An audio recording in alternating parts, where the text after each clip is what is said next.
Əgər istəyirsiniz ki, zəban ingilisində muvaffaq olasınız, bizimlə yol bir olun.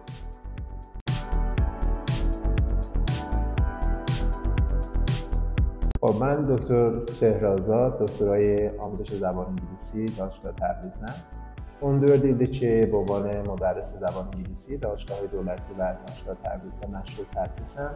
برای سابقه تدریس حدوداً 22 ساله در آموزشگاه‌های زبان پردیس، کردیس، کانون زبان، فرا و گفتمان 9 dana məqaləm vardı به زبان انگلیسی در مورد آموزش زبان انگلیسی. 2 dana کتاب چاپ eləmişəm. biri در مورد گرامر زبان انگلیسی یعنی دستور زبان انگلیسی و bir dana da kitabım vardı که برای تدریس زبان عمومی در دانشگاه‌های دولتی استفاده می‌کنه.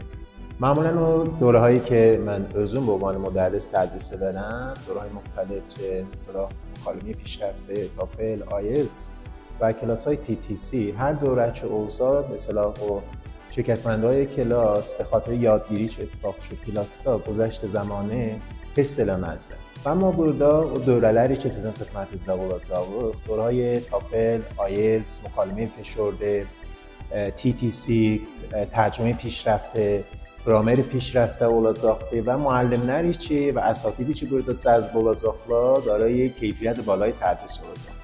انشالله مجتمع فنی برکرده با اساتید برتر زبان انگلیسی که özünüz آموزش verəcəksiniz xidmətinizdə olacaq.